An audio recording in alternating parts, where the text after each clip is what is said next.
Mi abuelo Jerónimo fue uno más de esos tantos inmigrantes que llegaron a estas tierras, desde su Zamora natal, más precisamente Almeida, de Sayago, España, donde nació un 23 de septiembre de 1896, en seno de una familia campesina, hijo de Ignacio Puente Feriza y Tomás Azogo, quienes tuvieron 7 hijos, 5 varones: Jerónimo, Domingo, Antonio, Rafael y Antonio Jr., quien falleció con tan solo 3 años, y 2 mujeres, Josefa, que falleció de niña, y Teresa.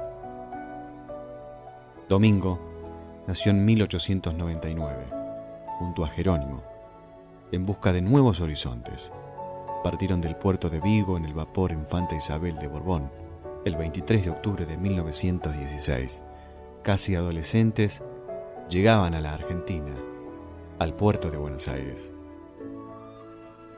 De allí se trasladaban a las cercanías de Guaminí, más precisamente a Arroyo Venado, provincia de Buenos Aires. En el lugar había algunos paisanos suyos, llegados unos años antes, la familia Calles, afincado en una colonia. Trabajan de empleados en tareas rurales, hasta que le consiguen una chacra. En 1920 su hermano Domingo decide pegar la vuelta. Había que cumplir con el servicio militar y enrolarse en las filas del ejército español. Eran épocas que el ejército español luchaba en África. Ese mismo año fallecía en Almeida su única hermana, Teresa, de tan solo 28 años. Jerónimo, con tan solo 21 años, empieza un camino con muchos sueños. Pero para lograr esos objetivos, había que agachar la cabeza y darle duro al trabajo. Horas y horas en aquel viejo arado de 2 rejas, 2 hectáreas en el día. Cuántos recuerdos y nostalgia se le habrán cruzado por la cabeza, recordando a sus padres y hermanos Domingo, Antonio y Rafael, que estaban en su terruño natal, mientras daba vuelta a la tierra. Ese mismo año se casa con Manuela Calles, y al año nace su primera hija, Teresa. Son años difíciles. Los contratos de arrendamiento de la época eran duros. Los dueños de la tierra ponían condiciones, había que sembrar trigo, o el cultivo que el administrador de la colonia indicara, los caballos necesarios para las tareas agrícolas y alguna vaca lechera. Se preparaba la tierra en marzo o abril, en mayo y junio se sembraba trigo. Lamentablemente, se hacían largos esos meses hasta que se cosechaba. Con el fruto de la cosecha había que pagar arrendamientos, gastos y el almacén que financiaba la mercadería. Diciembre, mes de cosecha, era el momento en el que el trabajo del año tenía su recompensa. En muchas ocasiones, el clima no jugaba una buena pasada. Otras veces los precios no acompañaban, pero ese colono zamorano sacaba más fuerzas, más horas le metía sobre ese arado, esperando una revancha el año próximo, basado en esa fe cristiana que tenía.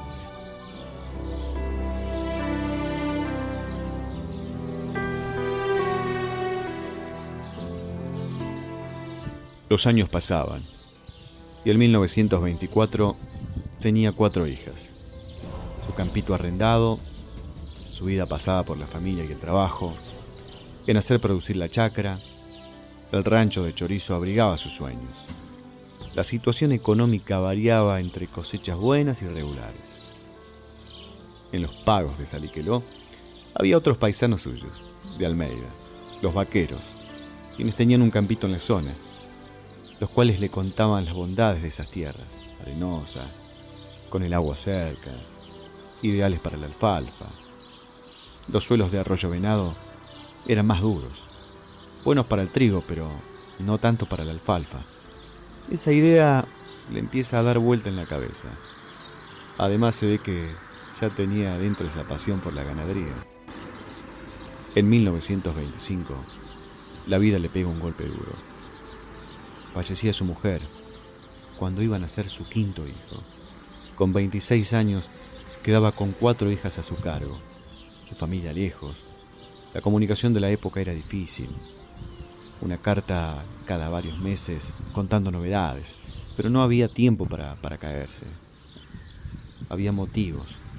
4 niñas a su cargo: Teresa, Elisa, Elvira y Margarita. La mayor tenía 6 años. Sigue en la lucha de alimentar y educar a sus hijas, con años donde el clima no acompañaba. Como era común en la época, los colonos sabían cambiar de colonias en busca de mejores horizontes. En la colonia La Indiana, en Saliqueló, los vaqueros, paisanos zamoranos, le consiguen una chacra de 216 hectáreas. Y allá fue, con su chata tirada por 4 caballos, sus hijas.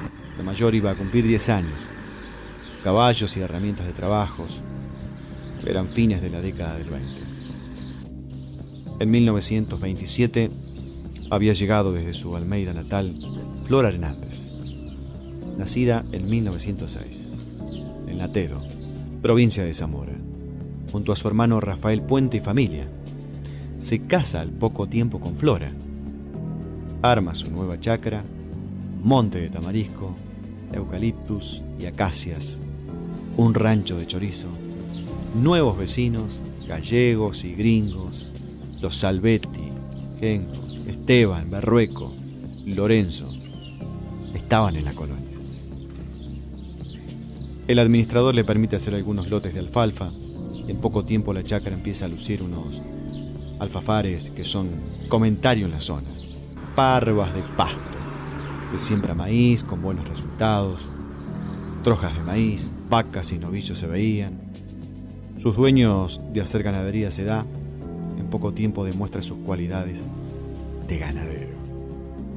Rafael Puente, nacido en 1883, cuando llega en 1927 al país, estaba casado con Encarnación Beloy y tenía 3 hijos: Ignacio, Mercedes, Román, y años más tarde nace Edith, ya en la Argentina. Se instala en la zona de Ingeniero. En pocos años la familia se agranda. 4 varones: Jerónimo, Antonio, Alfonso y Víctor, y 2 mujeres, Flora y Esmeralda. Completan sus 10 hijos. Eran tiempos de trabajo, de progreso. Cada uno de las hijas mayores tenía su trabajo. Elvira a cargo de la cocina. Eran épocas que había mucha gente trabajando en cosecha, en época del pasto, juntando maíz. Elisa y Teresa eran un hombre más, sí, realmente, ayudando en el campo a don Jerónimo, además de encargarse de los más pequeños, Elisa de Antonio y Teresa de Alfonso. Como todo inmigrante europeo de la época, la educación de sus hijos era importante. Al no haber una escuela cerca, don Jerónimo en persona, con sus hijas mayores, enseñaron a leer y escribir a sus hijas. Jerónimo había sido uno de los colonos que más han luchado para la construcción de una escuela. En la década del 30, había mandado notas a los propietarios de las tierras, al administrador César González Garrico, en la que le expresaba: a pesar del momento de la crisis que estamos viviendo, por tratarse de cosa tan sagrada como la escuela y la educación para nuestros hijos, cuando se decide hacerla, en vez de hacerla en el centro de la colonia, para que a todos les quede cómodo, se decide construirla en un extremo de la colonia. A conveniencia de algunos, molesto por la decisión, decide seguir dándole clase a sus hijos, él y sus hijas mayores, en una vieja mesa de madera. Después de un largo día de laburo, al terminar la jornada, era regla: un baño y a estudiar los niños. Don Jerónimo como maestro y su hija como ayudante. Así, los 10 hijos aprendieron a leer y escribir. Esta frase extraída de una carta del abuelo al administrador. Mis hijos seguirán aprendiendo sobre la mesa hogareña. Hoy como ayer, los humildes no debemos esperar nada de los soberbios y orgullosos. En la zona estaban las colonias Las Oscuras y Los Borros. Saliqueló era el pueblo más cercano. fundado en 1904 por Hugo Stroeder. Era un progresista, una progresista localidad. El ferrocarril estaba en pleno auge. Los granos, la lana, la hacienda, se mandaba a Liniers por ferrocarril. En la década del 40, época del gobierno de Perón, había que estar días esperando para que le otorguen un vagón. Los 10 kilómetros se hacían por arreo hasta Saliqueló. Épocas muy duras y de sacrificio. Por esos años, no menos dura la vida de la otra parte de los puentes, España vivía y había vivido años muy duros en lo social y en lo económico. La guerra civil que había comenzado en 1936 dividía al país y a las familias. Antonio y Domingo seguían en la zona entre Zamora, Almeida, Coreces y Salamanca. Don Ignacio ya había abandonado su pequeña chacra. La abuela Tomasa Sogo había fallecido en 1933 y él padecía de una ceguera. En 1938 fallece en Coreces. Domingo se había casado con Consuelo Nicolás y tenía 2 hijos. Angelita, nacida en 1930, y Domingo en 1932. Años muy duros para él. Como oficial del ejército español, primero la guerra en África y a partir de 1936 la guerra civil española, en la cual le tocó estar en el frente de la batalla.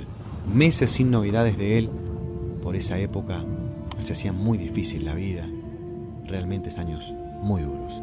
Antonio, que había nacido en 1895, se había casado con doña Ana Toribio. Era el secretario del ayuntamiento de Coreces por esos años. Tenía 6 hijos: José Manuel, Antonio, Teresa, Manuela, Lucia y Etelvina. Las cartas que se intercambiaban era el único medio de comunicación. Años sin saber unos de otros. El océano Atlántico parecía más inmenso que nunca. Qué placer da leer hoy a la distancia las cartas que se intercambiaban aquellos hermanos. Qué educación y visión de la vida tenían. Cuánta nostalgia y desarraigo sufrieron esas familias divididas. En 1941 fallecía Antonio con tan solo 46 años. Por las cartas de la época se podía ver una Argentina en pleno apogeo, un país donde sobraban las oportunidades y el trabajo, donde se exportaba carne y trigo. Éramos el granero del mundo, como se decía por entonces. En una de esas cartas que le escribí, el abuelo a sus hermanos le comentaba sobre la Argentina. Les puedo decir con entera satisfacción que la nación argentina marcha por una senda ascendente y está llamada a ser una de las principales de la tierra. Y aún España muy complicada en lo social y económico, las familias campesinas tenían años muy difíciles. Los relatos de Antonio Puente Sogo daban cuenta de eso, como así también de su esperanza y fe católica en que todo cambiaría. Esa fe que don Ignacio y doña Tomasa te inculcaron a todos, junto con un don del bien, con una muy buena cultura general para la época. Una de las características en general de los Puentes era su muy buena memoria. Un dicho de la época dice que por muchos años en Almeida y Sayago había un dicho que decía: que Dios te dé buena salud y la memoria de don Ignacio Puente. Esta frase se decía cuando algún hijo se iba a estudiar a la ciudad. El abuelo había comprado su primer auto, un Ford 38, que usaba para ir al pueblo. En la década del 40 compra 100 hectáreas, allí, pegadas a su campo. Las hijas mayores, pilares fundamental en el progreso del abuelo por su trabajo, eran un hombre más en los trabajos de campo y fundamentales en la crianza y educación de los niños menores. Se casan las 2 mayores. Una, Teresa, se afinca con su esposo en las 100 hectáreas compradas y junto a su esposo José Flores siguen trabajando unos años junto a su padre. Don Jerónimo ya era conocido por las alfalfas y los novillos gordos. Todos trabajaban. Los más chicos traían el nochero, las lecheras, llevaban el mate cocido a la gente que trabajaba en el campo. Eran buenos momentos de la familia y desde el punto de vista económico los años difíciles de la época del 30 parecían haber pasado. La década de los 40 avanza. Teresa, la hija que estaba en el campo, tenía 2 hijos y junto a su marido buscan nuevos horizontes. Se van a Estación Bonifacio. El mayor de los varones, Mito, ya acompaña a su padre en una carta de 1945 a sus tíos y primos en Zamora. Expresaba: ¿qué les puedo decir después de lo expresado por papá? Bueno, les diré que esto está mal, porque yo no puedo tener a mi lado, como otros chicos, a mis abuelitos. Les cuento que soy muy de a caballo. Sé andar en la sembradora cuando papá no me ve y cuñado José me deja manejar los caballos. Muchos vecinos y colonos quedan en el camino, por distintas razones, pero el abuelo, como decía en otra carta de 1946, cumplí 50 años. Hoy vivimos la realidad de la vida porque nosotros no nos llevamos de ilusiones. Y esto es lo práctico, la simple realidad. Nuestra vida es austera.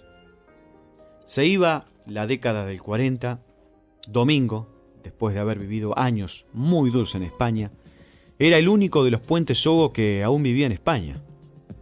Por estos lados, Rafael y Jerónimo, por cosas de la vida, estando tan cerca, no tenían contacto, viviendo a pocos kilómetros.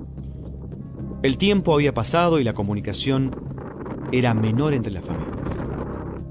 Domingo y sus 2 hijos vivían en Salamanca. Los hijos de Antonio Puente Sogo se dispersaban por España. Teresa se casa y se radica en Madrid. Etelvina se casa y se va a Puerto Llano. Anuncia se radica en Coreses. Antonio Puente Toribio sigue los pasos de su padre y sigue de secretario del Ayuntamiento de Coreses. José Manuel Puente Toribio es militar. Llegaba a la década del 50.